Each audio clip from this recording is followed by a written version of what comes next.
my name is Tori. This is Nova Life. Welcome back to my channel. It is time for the mid-year freakout tag. I really love this tag. One, because I get to do a mid-year check-in with you guys, but I also love seeing everyone else's check-in. It's literally a tag video that so many people across BookTube do, like fantasy romance, fiction, literary fiction, horror. The whole book community does it, and I get really excited to watch everyone's video. Even if I don't primarily read that genre, I'm still really excited about it. So there's 13 questions. I do have some answers, so I'm not just trying to think of it on the fly. So far, even though it's the middle of June when I'm filming this, June 15th, I have had a really good reading year. I've been loving books. I've had a lot of 5-star reads.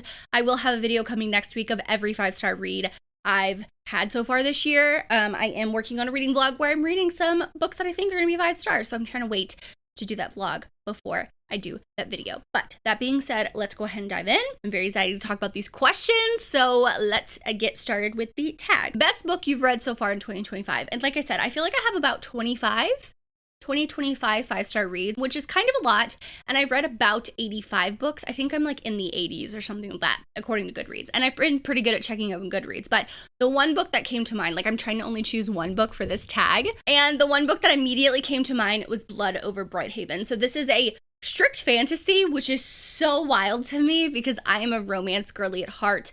I love a good romance book, but sometimes when I read a book and it really hits me like this book did, I can't not acknowledge it. Do you know what I mean? I loved this. There's another question in this tag about a new favorite author. Emma Wang is that author for me. I absolutely love their writing. I read The Sword of Kaigen. It was my first book of the year, and that was a 5-star read. But this book, guys, when I tell you, if you just want an amazing fantasy that is so relevant to what's happening in the United States now, I need everyone to read this book. Oh my god, it's so good. You will probably cry, but it is so beautiful. The writing is so beautiful. As soon as I read this, I wanted to reread it. And that only happens with all-time favorite books, so that's how I know this one's up there. But I love this book. Like I said, it's strict fantasy. There's not a romance in it at all, so just the friendship connections, the talk about certain things. I just loved it. I loved it so much, and I want more people to read it. Please read it. The second question is best sequel you've read so far in 2025. So I've been trying to do these catch-up series vlogs. I'm trying to finish a lot of the series. I did a video earlier this year where I go through every series I'm in the middle of that I definitely want to continue. I have that in my reading journal. I'm trying to keep up with it, but it's hard when you start new series, you know what I mean? And one series that I started last year and I continued this year and I'm officially caught up is the Legacy series by Melissa K. Rorick. So this is the third book in the series, the Legacy series, Tempest of Wrath and Vengeance. And this is also another book. This would have been one of my favorites, best book I read so far, but I knew I would put this for sequel because it's the third book in a series. So this is definitely going to be on my list for best books of the year. I know the character dynamics throughout this series is something that I love so much. I think that if you guys are a fan of the Throne of Glass series by Sarah J. Maas, the Legacy series is a lot darker, but I think a lot of people would love it because of the friendships, the connections, the intrigue with certain characters. I'm trying not to give a lot away, but when I read this book, it made me have this realization of this character and everything that they were doing throughout the series, and it clicked for me. And I think that's how the author wanted you to read it. And it's just so beautiful because you can look back throughout the series and see what this character has done, choices that they've made, and I'm like, oh my god, I get it now. And it is beautiful. It is a romance. It is a fantasy romance. So if you are a fantasy romance girly, this series is for you. I am starting the Lady of Darkness series soon, which is kind of another series that Melissa K. Rorick has written. And I don't know if all of those books are going to be 5 stars, if I'm going to love the whole series, but I'm very excited to dive more into her writing. She's also an author I've discovered this year that I absolutely love. So I'm very excited. If you haven't read the Legacy series, definitely do it. I think the 4th and final book is coming out later this year, which I am so excited. It was supposed to come out in August, but this series got traditionally picked up, which I'm so happy for Melissa. And I didn't know when that release date was, but she just released the title and the cover to the last book, and it is gorgeous, and I'm so I'm so excited. I cannot wait. I'm not mentally prepared for that. The third question is new release that you haven't read but want to. So I do have a lot of new releases that I definitely want to read. And I've been trying to keep up with new releases kind of better than I did last year. But it's hard when you want to read a lot of backlists, when you find an author and you want to read their backlist. But The Wind Weaver is one of them by Julie Johnson. I'm starting a new reading vlog while I'm filming this. So this may be in a reading vlog coming Sunday. But I'm very, very excited for this. I know this is a fantasy with a little bit more of a romance. It's technically considered a romantasy, so I just heard that this was an amazing book. I don't know anything about it, but I definitely want to read it. And one is The Night and the Moth by Rachel Gillig. I recently bought this hardback, but I'm a little nervous because I tried to read the audiobook and I did not like it. Like, it did not work for me. I don't know if it was the setup of how her writing was and or if it was the narrator. So I'm going to try and physically read it. But I love Rachel Gillig. I love the Shepherd King duet. So I'm really, really, really nervous that, I don't know, it's not going to hit. And that makes me really sad because gothic fantasy is like one of my things. And I'm really sad if I'm not going to like this. So we'll give it a try. Even if I don't like it, I'll put it to the side. But these are two that I definitely want to read that I can think of right off the bat. Question number 4 is most anticipated release for the second half of 2025. So I have a couple. Like I said, Melissa K. Rourke's book. I think she said it's coming out in November, if I'm not mistaken. I'm so excited for that. I'm very sad that it's the conclusion, but I'm very excited because then once I read that, I can go back and annotate like all of her books, and I might do that before. I might do a reread of like all the books once I finish the Lady of Darkness series before the last book comes out, but I really am so excited. Alchemized by Sen-Lin Yu. That is the manacled version, but like trad published, so they changed the lore. I am very excited. That one comes out in September. Wild Reverence by Rebecca Ross. I'm very excited for. I think this is kind of a spin-off of the Divine Rivals world, which I love the Divine Rivals world. That book is not, that duology, I should say, is not for everyone, but I'm someone who I fell in love with Rebecca Ross's writing in that series. So I want to see kind of what this book is for. People have been getting arcs, and I'm like, oh my gosh. I mean, love that for you, but like, I would love one, but I don't know how to get one. And I just was so excited to see those people read it so I can see their reactions. Another one is Brimstone by Callie Hart. I think this comes out in November. I did do a whole kind of like summer releases, and then I did one for the beginning of the year as like a 2025 release, but closer to August, I might do like a really big like video of like all the anticipated releases for the last half of the year because I haven't researched too much, but I throw romance, fantasy, hyped books, all of that I cannot wait for. So those are just some. Biggest disappointment so far this year. So this, I don't, how do I say this? If I'm not liking a book, I will usually DNF it. If I get 30 or 40% into the book and I'm not feeling it and I'm not vibing with it, I just DNF it. Because like, why would I read a book that I think is going to be like 3 stars? But there are 2 books that came to mind immediately that were kind of disappointments to me. The first one, it was Enchantrell by Kaylee Smith. I read Phantasma, which is the first book in the series, last year. And I loved it. I thought it was so new, so cool. Just had the best time with that as a fantasy romance. I loved the vibes of it. I loved the romance. I loved kind of the mystery. And then this one, while it did have some of those aspects, I didn't like it as much because I didn't feel like it was fresh and it was new and it was really different. I felt like the games that they were playing in Enchantrell, like she goes to this manor and stuff like that, were just kind of hide and seek as she got to know more of the Silver siblings, who she gets married to Reese Silver, and so she's getting to know the rest of the family, which is like, I don't know, 10 people big or something like that. And I just felt like it was fine. I gave it 3.5 stars. Like, it wasn't a horrible read. I just was like, oh, okay. Like, that's kind of how I felt. Another one that immediately came to mind was Iron and Embers by Helen Schwer. So this book, while I loved the Legends of Thesmar series, it is a spin-off between Ren and one of the other Legends of Thesmar, like the War Swords, and I was super excited because he's super grumpy, she's very independent, and I was like, this is it, this is gonna hit for me.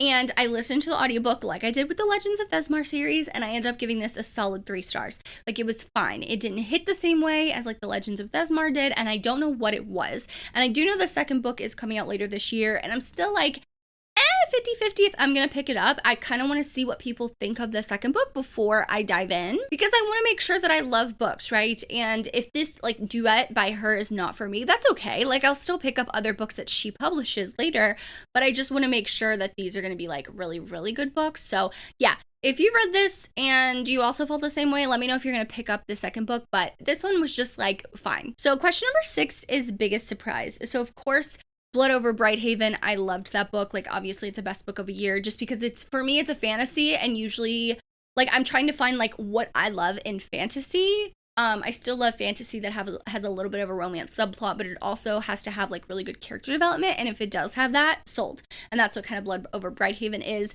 Another big surprise was The Great Alone by Kristen Hanna. So this is an older book by Kristen Hanna, and I'm reading her backlist, but starting with the women is hard because it's her newest stuff, so I'm always going to compare.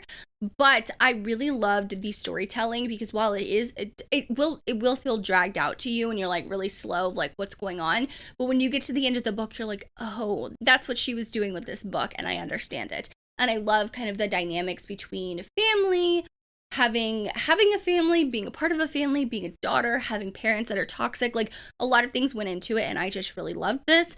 Another surprise was Kiss of the Basilisk by Lindsay Straub. So this book, the second book in the series, when does this come out? Is it soon? I think it's actually soon. And I do hope to read this, the second book with Claire from Claire's Neverland of Books, because we talked about this. But this was a 4-star read, and it is wild. I don't know how to recommend this book. I don't know how to talk about it. It's not going to be for everyone. But I want people to try it to see if they like it, because I feel like it's one of those books that will make you think like, I love it. This is romance. It is on the spicier side, but I did really enjoy those. So yeah, those are just a couple of surprises for me. Question number 7 is new favorite author. Like I said, Emma Wang. She is an author that anything that she writes, I will pick up. Like, I don't know if she has a lot of backlist books, because I bought Blood Over Brighthaven immediately after reading The Sword of Kaigen. So I haven't really dived into like what else she has published, but I really want to read everything that she writes, especially going forward. She's just a new favorite. Tia Williams. I read one book by her this year, but I still think about the 7 Days in June. And I have the other paperbacks in my cart because I want to read them, but I want to download them from my library, like utilize my library more before I buy them. So yeah, she's another author. Sabaa Tahir is another author that I am currently in the middle of her Ember in the Ashes series, and I loved it. That was also a biggest surprise. I forgot I put this, but this is also a biggest surprise, but she's also a new favorite for me. So like, after I finish this series, I want to finish it during the summer. So by August, I have 2 books left.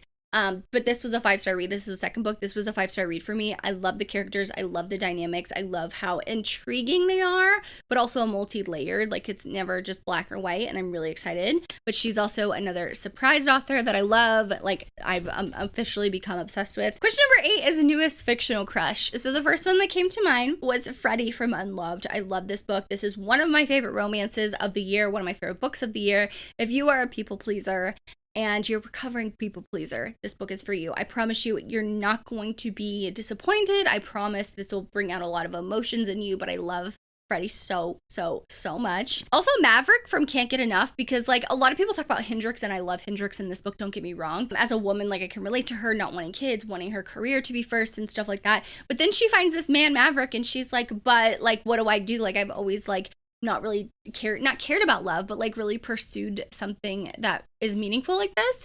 And Maverick is so, I love that Kenny Ryan writes older characters. They understand themselves. Does that make sense? So they know what they're going to want out of a relationship, so they can be open and honest. And he completely understands Hendrix and like where she's coming from with her things that she's struggling with career-wise and everything. Oh, I love Maverick so much.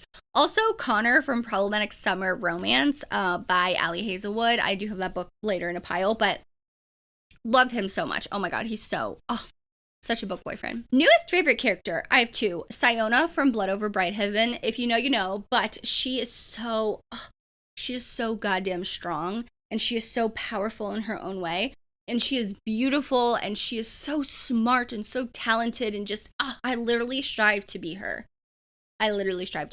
But also Marin from Direbound. She is also the oldest child, which the oldest child always gets me. Oh, it always gets me. But this one, I really love this series, obviously for like a lot of the twists and turns, but I love how she's strong, and she's like, my sister was taken. I need to do what I need to do to get her back, and I'm going to do everything that I can. So this one, yeah, I love her so much. A book that made you cry, I have 2. Blood Over Brighthaven, but it's farther down in my stack because I stacked other books on top of it. Blood Over Brighthaven, obviously, because I love her so much. Anyway, also Revive Me. This is a romance between an MMA fighter who has a spinal cord injury during a match. It's an incomplete spinal cord injury, and his physical therapist, so that's the romance part of it. But this is so much more than that, and the disability rep in this book is so amazing.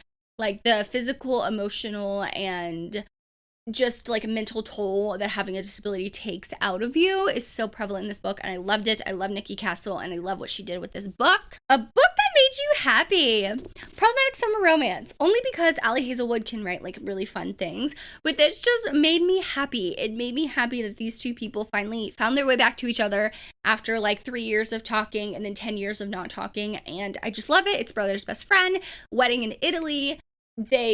Age gap, he's 15 years older than her. I love this one. Like, it was so fun. It made me so happy. I was smiling the whole time I was listening to the audiobook. Oh, so good. Okay, most beautiful book you bought this year. I have 2. So I showed this off in a recent book haul, but this is Twisted Games by Anna Huang. I loved this one. This is my favorite book in the Twisted series, and I love just this artwork by Hella Lovely box, so I picked up that one. And then I got this book at a Polycon. This is the first book in the Legacy series, so it's Rain and Shadows of Endings. And this is through Melissa K. Rourke, so I think she's going to offer the rest of the series through like her website and or at another signing, but I love it. So the cover is hardback, and I went back and forth because there's a lot of editions now. Oh, there's character art too. So it doesn't have like anything like major inside. It's just the normal hardback, but I did want to support her, and I just really love this cover. I think that this is the most Tessa looking Tessa out of all the special editions, if that makes sense. And the last question is, what books do you need to read by the end of the year? I always do TBRs for myself, like summer TBR 25 and 2025. And I'm making my way, okay? I'm making my way downtown, but I have read about a quarter of my 25 books to read in 2025. I have my reading journal down here and which one I'm looking at, but like I have a lot of historical fiction I put on here, which I do plan to get to. I want to do historical fiction readathon with Christy sooner rather than later, so we're still planning that. I have a lot of fantasy romance on here. I have a lot of like just backlist books that I've literally had hold on at my library since like February or March, and they still haven't come in yet because I've only had like a handful. I have some darker romance, and I have some JLA books that I want to finish in those series. So yeah, there's just a lot of books all the time. I am trying to read down my physical TBR, so I will be doing like a read it on haul it vlog soon. So yeah, you guys can look for that. But that is the mid-year freakout tag. I literally love doing it. So if you made it this far and you want to let me know, leave me the fire emoji in the comments down below because it's hot as hell here where I live, but it's also summer. So yeah, leave me a fire emoji in the comments down below. Thank you guys so much for watching. Make sure you like and subscribe for more content from me. As always, I hope you're living a novel life, and I will see you in my next one. Bye guys.